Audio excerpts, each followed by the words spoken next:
Air conditioning tune-up checklist. Yes, the temperatures have turned milder and homeowners are finally able to throw open their windows and enjoy the cleansing effects of balmy breezes wafting through the house.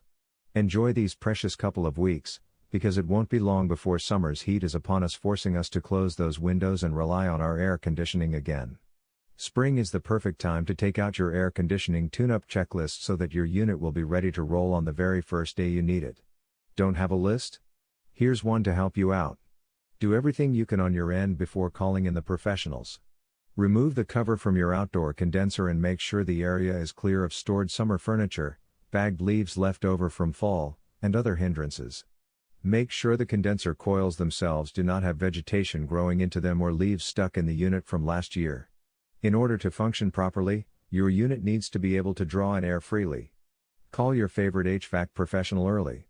As you can imagine, once the heat hits, heating and air conditioning technicians are swamped with service calls. The earlier you call, the better your chances of getting prompt service. Plus, many such companies offer spring tune-up specials for you. Take advantage of that won't be available during the busy summer season. When the technician arrives, be sure you are getting a complete spring tune-up and not merely a quick check.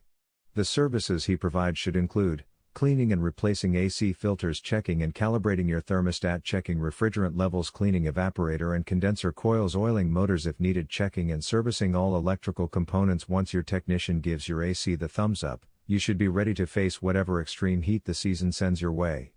One key to remember: be wary of seasonal fly-by-night technicians who come to your door offering low-cost deals on air conditioning tune-ups. Whether you need a Utah air conditioning contractor or one in Iowa, be sure to only hire an established and reputable company to make sure your money is well spent.